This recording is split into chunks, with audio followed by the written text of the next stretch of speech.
आज हम शुरू करने जा रहे हैं 10th क्लास का chapter number first, real number. Real number discuss करने से पहले बेटा आपको पता होना चाहिए कि रियल नंबर होता क्या है। Real number means a collection of rational number and irrational number is called a real number. Real number जो होता है वो कलेक्शन, दैट मीन्स एक ग्रुप होता है रैशनल नंबर्स का एंड इर्रेशनल नंबर्स का। उनके ग्रुप को हम बोल देते हैं रियल नंबर। दैट मीन्स आपके रैशनल और इरेशनल जितने भी नंबर्स हैं वो सब रियल नंबर्स में आते हैं। ठीक है, अब हम डिस्कस करते हैं कि रैशनल नंबर क्या होता है एंड इरेशनल नंबर। बिकॉज जब आपको रैशनल नंबर ही नहीं पता तो आप रियल नंबर कैसे पता लगा सकोगे। हम पहले डिस्कस करते हैं rational number in number of the form P by Q. अगर कोई नंबर पी बाई क्यू की फॉर्म में है, where P and Q are integers, P और क्यू आपके इंटीजर्स है and q is not equal to 0 और q आपका 0 के इक्वल नहीं है। दैट मीन्स डिनोमिनेटर पार्ट आपका 0 नहीं होना चाहिए एंड p और q कोई इंटीजर होने चाहिए। अब आप कहोगे इंटीजर क्या होता है? बेटा इंटीजर जो नंबर लाइन के ऊपर बीच में 0 होता है, राइट हैंड साइड को +1 +2 +3 ऐसे होता है एंड लेफ्ट हैंड साइड में -1 -2। तो ये जो नंबर्स होते हैं वो सारे इंटीजर्स होते हैं। एक तरफ राइट हैंड साइड को पॉजिटिव इंटीजर्स होते हैं एंड लेफ्ट हैंड साइड में 0 के लेफ्ट हैंड साइड में आपके नेगेटिव इंटीजर्स होते हैं।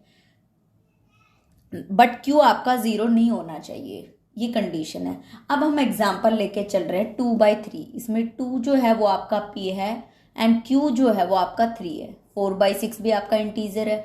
2 अगर आप इसको सिर्फ 2 समझ के चलो तो क्या 2 आपका रैशनल नंबर है?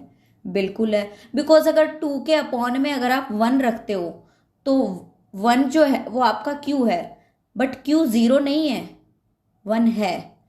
अगर आपका q 0 होता तो आप कहते कि ये रैशनल नंबर नहीं है। 0/1 0 होता है, ये भी एक रैशनल नंबर है because denominator part q part आपका 0 नहीं है। This is also a rational number. But अगर मैं इसको रिवर्स कर दूं, 1/0 लिख दूं, तो क्या ये रैशनल नंबर है?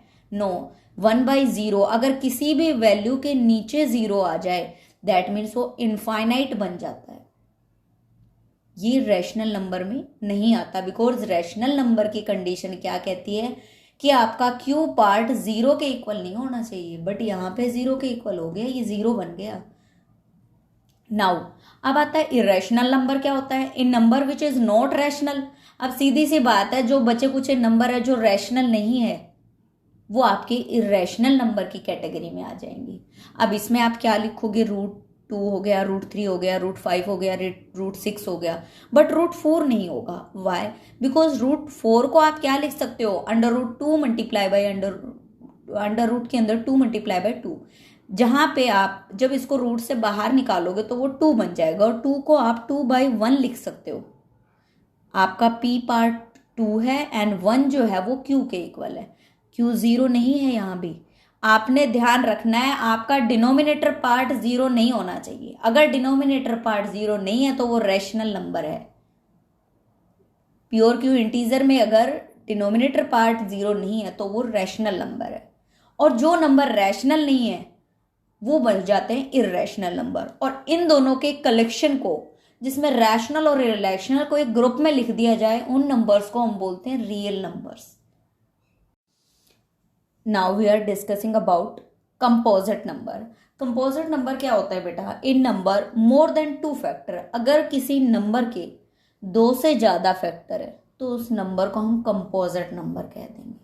दैट मीन्स एग्जाम्पल लेके चलते हैं 8 1 से डिवाइड होता है एंड खुद से डिवाइड होता है। इट सेल्फ मीन्स खुद से डिवाइड होना, बट इसके अलावा 2 भी 8 को डिवाइड कर देता है एंड 4 भी 8 को डिवाइड कर देता है। 8 क्या है? आपका एक कंपोजिट नंबर है जिसके 2 से ज्यादा फैक्टर है। भाई 1 factor is 1 and another factor is 8, but 2 और 4 2 और फैक्टर है ना, तो आपका ये कंपोजिट नंबर होगा।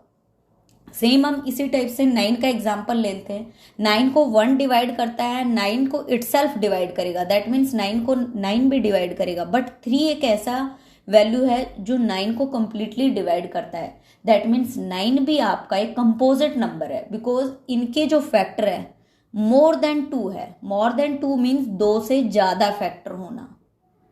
अगर 2 से ज्यादा डिजिट्स किसी वैल्यू को डिवाइड कर दे तो वो कंपोजिट नंबर होगा बेटा। अब हम बात करते हैं प्राइम नंबर्स की। An number which have only 2 factors, अगर किसी नंबर के सिर्फ 2 फैक्टर हो, 3 की बात नहीं हो रही है बेटा यहाँ पे, ओनली 2 फैक्टर, सिर्फ 2 ही होना चाहिए। और वो 2 कौन से फैक्टर होंगे? सॉरी, 1 और itself. That means 1 and itself. That means अगर आप वो नंबर आपका या तो 1 से डिवाइड होगा एंड या फिर खुद से।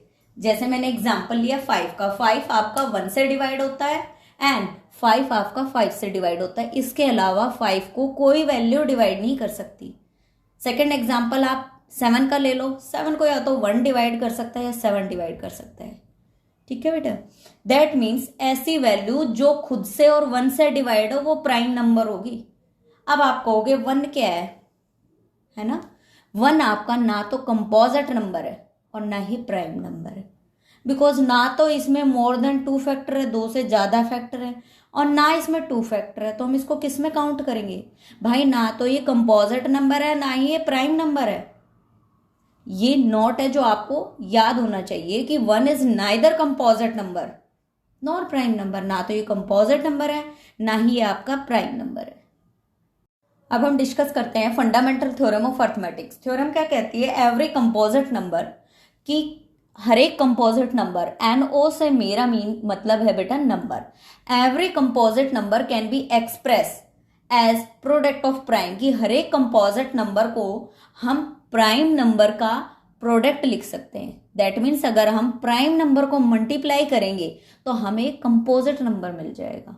एंड दिस फैक्टराइजेशन, और जो फैक्टराइजेशन होगा उस कंपोजिट नंबर का वो यूनिक होगा, apart from the order in which the prime factors occur. अब कहता है सेकेंड डेफिनेशन क्या कहती है, इसी को आप लिख सकते हो एक कंपोजिट नंबर की। एक कंपोजिट नंबर है, जैसे 15 एक कंपोजिट नंबर है। जब मैंने इसके प्राइम फैक्टर किए तो पहले मैंने 3 से डिवाइड किया, देन 5 से, तो मेरे 2 फैक्टर्स आए हैं आपके 3 एंड 5। आपका 3 क्या है? एक प्राइम नंबर। 5 क्या है? Prime number. अगर इन 2 प्राइम नंबर्स को मैं मल्टीप्लाई करती हूं तो मुझे क्या मिल जाता है? एक कंपोजिट नंबर मिल जाता है बेटा। दैट मीन्स जो कंपोजिट नंबर होता है वो प्रोडक्ट ऑफ प्राइम होता है। अगर मैं प्राइम नंबर्स को मल्टीप्लाई करूंगी तो मुझे कंपोजिट नंबर मिल जाएगा। यही ये थ्योरम कहती है। थ्योरम कहती है composite number can be express as a product of prime, कि एक कंपोजिट नंबर को हम प्रोडक्ट ऑफ प्राइम लिख सकते हैं। दैट मीन्स अगर प्राइम नंबर्स को मल्टीप्लाई करेंगे तो हमें कंपोजिट नंबर मिल जाएगा। अब एग्जाम्पल देखते हैं। सेकेंड एग्जाम्पल कहते हैं हमने 120 के प्राइम फैक्टर किए, हमारा 3 टाइम्स 2 आ रहा है एंड 3 से डिवाइड हुआ, देन 5 आया। हमने देखा कि 2 क्या है आपका? Prime number. 3 क्या है आपका? Prime number. एंड 5 भी आपका प्राइम नंबर। और इन सभी प्राइम नंबर के प्रोडक्ट से हमें क्या मिला? एक कंपोजिट नंबर। वही तो फंडामेंटल थ्योरम कह रही है। फंडामेंटल थ्योरम कह रही है कि every composite number can be express या फैक्टराइज्ड, एक्सप्रेस या factorize is the same thing, as a product of prime, कि वो प्राइम नंबर का प्रोडक्ट है। And this factorization is unique, और ये जो फैक्टराइजेशन है वो यूनिक है। यूनिक से मतलब है बेटा जब आप 15 के प्राइम फैक्टर करोगे तो सिर्फ आपको 2 डिजिट मिले, 3 और 5। बट अगर आपने 120 का किया तो आपको अलग डिजिट मिलेंगे। अगर आप 60 का करोगे तो आपको अलग मिलेंगे, एंड आप 30 का करोगे तो आपको अलग मिलेंगे। हर एक कंपोजिट नंबर के जो फैक्टर्स होंगे वो यूनिक होंगे, किसी के भी किसी से मैच नहीं होंगे कभी भी। ओके। अब हम डिस्कस करने जा रहे हैं 10th क्लास फर्स्ट एक्सरसाइज का फर्स्ट क्वेश्चन के 2 पार्ट्स। कहता है कि express each number as a product of its prime. हमें हर एक नंबर को प्राइम फैक्टराइजेशन करना है, that means product of prime करना है। हमने क्या किया, हमें क्वेश्चन दिया हुआ है 5005, मैंने इसको 5 से डिवाइड किया। अब आपको क्वेश्चन में कैसे पता चलेगा कि आपको किस वैल्यू से आप डिवाइड करोगे? बेटा आपने 6th और 7th क्लास में डिविजिबिलिटी रूल पढ़े हैं? अगर नहीं पढ़े हैं तो आप उनको याद कीजिए, उससे आपको पता चल जाएगा कि अगर आपका यूनिट प्लेस पे 5 है तो वैल्यू आपकी 5 से डिवाइड हो जाएगी। सो सबसे पहले मैंने 5 से डिवाइड किया, देन मुझे 1001 मिला। नाउ मैंने 7 से डिवाइड किया, 7 का डिविजिबिलिटी रूल 143 पे गया। अब मुझे पता है 11 का डिविजिबिलिटी रूल क्या है। अब मैंने 11 से डिवाइड किया, देन 13 से, बिकॉज 13 एक ऐसा प्राइम नंबर है जो 1 से या खुद से ही डिवाइड होगा। सो मैंने इसको 13 से डिवाइड किया। बट अगर मैं ये वैल्यूज देखूं तो ये तीनों वैल्यू क्या है, प्राइम नंबर्स है। और इन चारों वैल्यू प्राइम नंबर्स है। इन चारों वैल्यू का प्रोडक्ट क्या है, एक कंपोजिट नंबर हमें मिल रहा है। फंडामेंटल थ्योरम यही तो कहती है कि प्रोडक्ट ऑफ प्राइम नंबर जो होता है वो कंपोजिट नंबर के इक्वल होता है। दैट मीन्स अगर किसी के फैक्टराइजेशन करो और उन प्राइम नंबर्स को आप मल्टीप्लाई करो तो आपको एक कंपोजिट नंबर मिल जाएगा।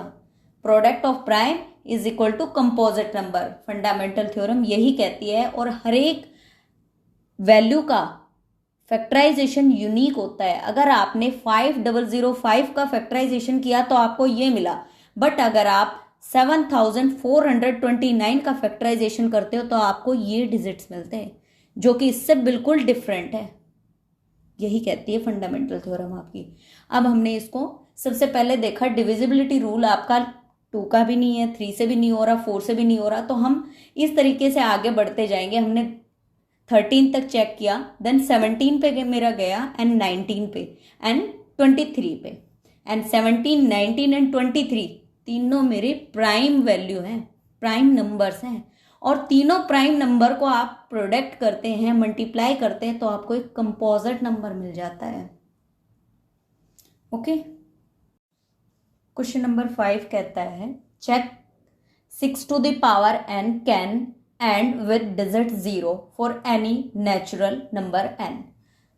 क्वेश्चन कहता है कि चेक करके बताओ कि 6 की पावर n आपका कोई भी नेचुरल नंबर हो सकता है, 1, 2, 3, 4, कुछ भी, कि अगर आप 6 की पावर n लेते हो, कोई भी नेचुरल नंबर लेते हो, तो उसका unit place, that means and with digit, मतलब आखिरी अक्षर, यूनिट प्लेस जो होगा वो 0 होगा।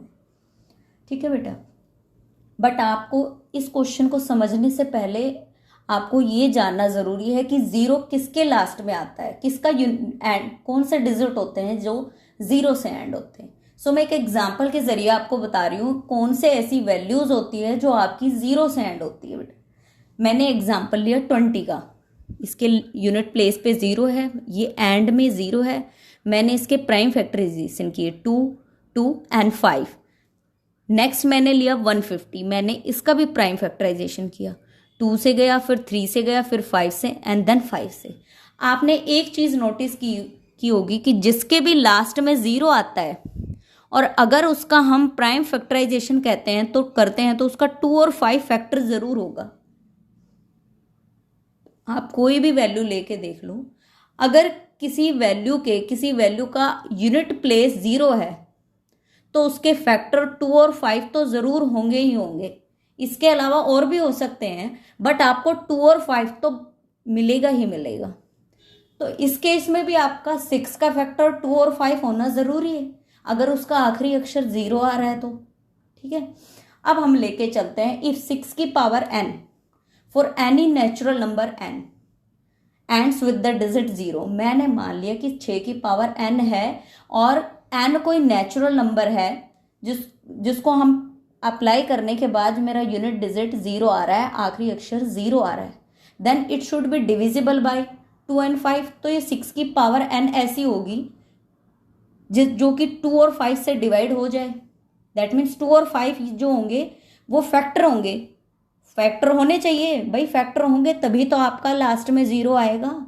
अभी मैंने इस एग्जांपल से क्या बताया कि लास्ट में 0, यूनिट प्लेस 0 या एंड विद डिजिट 0 उसके होगा जिसके फैक्टर 2 और 5 दोनों होंगे। अगर दोनों में से एक भी फैक्टर नहीं मिला तो उसका यूनिट प्लेस 0 नहीं हो सकता, उसका एंड विद डिजिट 0 नहीं हो सकता, आखिरी अक्षर 0 नहीं हो सकता। But we know that the only prime factor of 6 to the power n, but मुझे पता है कि 6 के जो प्राइम फैक्टर करूंगी तो 6 का प्राइम फैक्टर क्या होगा? 2 एंड 3।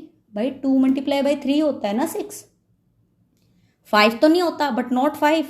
2 तो मिल गया मुझे, लास्ट में 0 लाने के लिए 2 और 5 चाहिए होता है, बट 5 तो नहीं मिला। दैट मीन्स 5 नहीं, आपके पास 5 नहीं है ना, तो आप क्या कह सकते हो? So by fundamental theorem of arithmetics, ये डेफिनेशन है फंडामेंटल थ्योरम की, the prime factorization of each number is unique, कि अगर हम हर एक नंबर का प्राइम फैक्टराइजेशन करते हैं तो वो अलग होगा, यूनिक होगा, डिफरेंट होगा किसी दूसरे नंबर से। इसलिए 6 की power n can never and with 0। 6 की पावर कुछ भी ले लो, वो 0 से एंड कभी नहीं होगी, बिकॉज 6 के सिर्फ एक ही फैक्टर आ रहा है, 2 फैक्टर आ रहे हैं, 2 एंड 3, 5 नहीं आ रहा।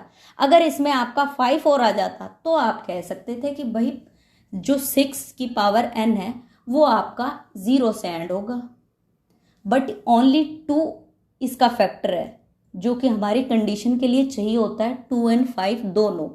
अगर ये दोनों इसके फैक्टर होते, दोनों इसके डिविजिबल होते, तो आप कह सकते थे कि 6 की power n can and with 0, कि 6 की पावर n का लगाएंगे तो आखिरी अक्षर 0 आएगा, यूनिट प्लेस 0 आएगा, बट उस कंडीशन को ये पूरा नहीं करता। हम फिर से एक बार रीड करते हैं क्वेश्चन। क्वेश्चन कहता है 6 की power n can ends with the digit 0, कि 6 की पावर n आप कुछ भी रखो उसका आखिरी अक्षर 0 ही होगा। सोल्यूशन लेके चले, हमने क्या कहा? सेम वही क्वेश्चन वाली बात मैंने रिपीट की। 6 की power n for any natural number n ends with the digit 0, then it would be divisible by. अगर उसका आखिरी अक्षर 0 है तो 2 और 5 उसके फैक्टर होंगे, उसके डिविजिबल होंगे, बट 6 के डिविजिबल 2 और 3 है, 2 और 5 नहीं है। इसलिए 6 can never and with 0, because fundamental theorem क्या कहती है कि हर एक नंबर के जो प्राइम फैक्टराइजेशन होता है वो अलग है। 6 का प्राइम फैक्टराइजेशन अलग है, 20 का अलग है, 150 का अलग है। इसी टाइप से अगर आपको क्वेश्चन में 4 टू द पावर n मिल जाए, आपने कंफ्यूज नहीं होना है। सिंपली आपने क्या करना है? सेम टू सेम आपने लिखना है। 4 का भी डिविजिबल 2 और 5 होने चाहिए फैक्टर 4 के भी, तभी उसके लास्ट में 0 आएगा। बट हमें पता है कि we know that the prime factor of, मान लो यहाँ 4 है, 4 टू द पावर n, तो उसके फैक्टर्स क्या होंगे? 2 एंड 2, 5 तो फिर भी नहीं होगा। So by the fundamental theorem of arithmetics, statement लिखनी है फंडामेंटल थ्योरम की, कि हर एक प्राइम नंबर का जो फैक्टराइजेशन होता है वो यूनिक होता है। सेम फंडामेंटल थ्योरम, एंड आप लिख दोगे 4 की power n can never and with 0। आपको 4, 6 कोई भी वैल्यू आपको दे और जिसके फैक्टर 2 और 5 ना आए, आप उसको सीधा सा लिख सकते हो कि उसका यूनिट प्लेस वो कभी भी 0 से एंड नहीं होगा।